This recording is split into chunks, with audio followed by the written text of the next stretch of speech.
Olá, criançada do 8º ano, tudo bom com vocês? Então, gente, vamos lá, vamos para o nosso próximo capítulo. Estamos iniciando aí um conteúdo novo hoje, que é o conteúdo de triângulos. Então, primeiro, vamos pensar nos componentes de um triângulo. Então, primeira coisa, o triângulo ele é composto por 3 vértices, que são os 3 pontinhos aqui, onde as retas se unem, o vértice A, o vértice B e o vértice C. Então, eu tenho 3 vértices. Os lados são chamados de arestas. E as arestas têm esses 3 nomes. Eu tenho a aresta AB, que é o que vai do vértice A até o B. A aresta BC, que é esta de baixo. E a aresta CA. As 3 fecham o triângulo. Em questão de ângulos, eu tenho 3 ângulos internos. O Azinho, o Bzinho e o Czinho. Então, eu tenho 3 ângulos dentro do triângulo. E eu também tenho 3 ângulos externos, que é o D, o E e o F. Cada vértice tem um ângulo interno e um ângulo externo, tudo bem? Então, aqui dá para vocês verem todos os componentes do triângulo. Percebam que todos os ângulos têm esse chapeuzinho em cima. Isso é símbolo de ângulo, tá? Não se esqueçam. Bom, vamos lá então. Eu posso classificar os meus triângulos de 2 formas. Primeiro, eu vou classificar quanto aos lados. Se o meu triângulo tiver os 3 lados diferentes, ele vai ser chamado escaleno. Então, escaleno, os 3 lados são diferentes. Se o meu triângulo tiver 2 lados iguais, ele é chamado triângulo isósceles. Então, isósceles, 2 lados iguais.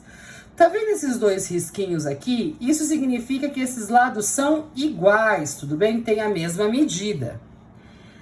E eu também posso classificar o meu triângulo como equilátero. O triângulo equilátero tem todos os lados iguais. Tá vendo os mesmos risquinhos em todos? Significa que todos os lados são iguais.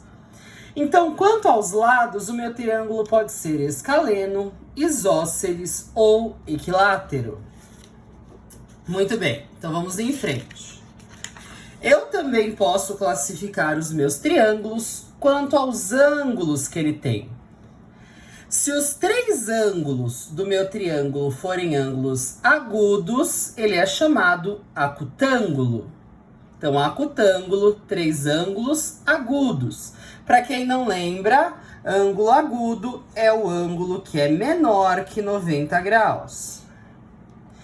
Se o meu triângulo tiver um ângulo obtuso, ele é chamado obtusângulo. Então, eu tenho um ângulo obtuso que é maior do que 90 graus.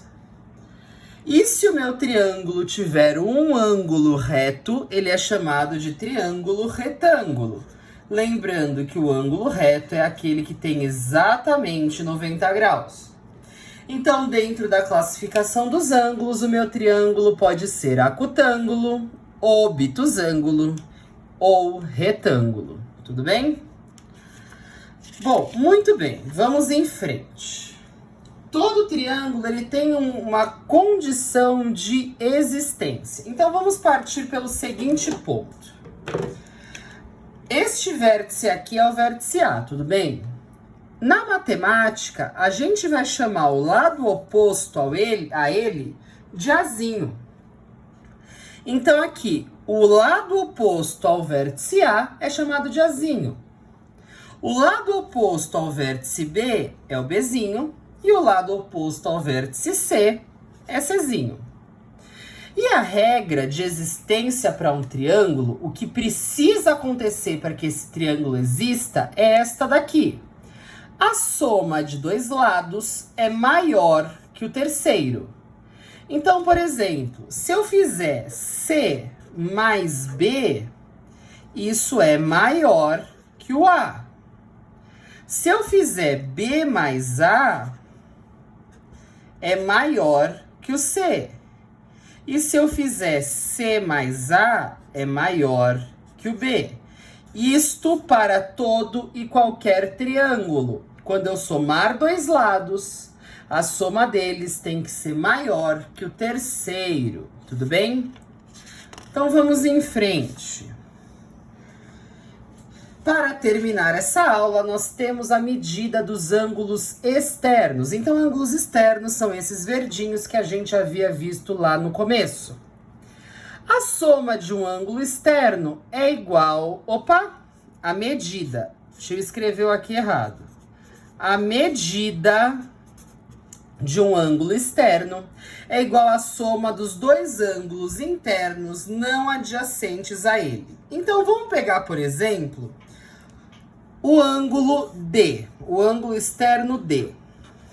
Se eu quiser saber a medida desse ângulo, é só eu fazer a soma dos dois ângulos internos não adjacentes. Não adjacente significa que não estão do lado.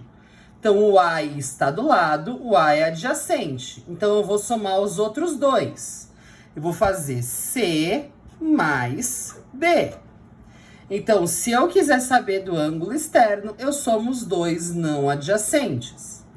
Ah, isso funciona para o E também? Funciona. Quais são os ângulos internos não adjacentes? O C e o A.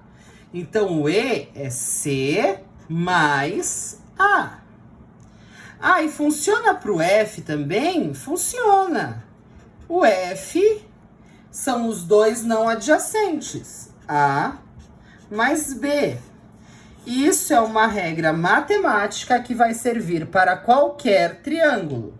Para eu descobrir a medida do ângulo externo, é só somar os dois ângulos internos não adjacentes a ele.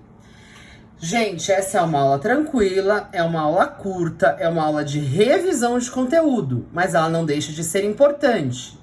Todas as anotações, todos os desenhos, todos os cálculos que eu mostrei nessa aula, obrigatoriamente tem que estar no caderno de vocês. Tudo bem? Além das anotações no caderno, eu quero que vocês façam os exercícios das páginas 51 a 54. E não é para vocês fazerem nem o 4, nem o 7 e nem o 3 do para casa. Todos os outros vocês podem fazer. Não façam nem o 4, nem o 7, nem o 3 do para casa. Crianças do meu coração, por hoje é só.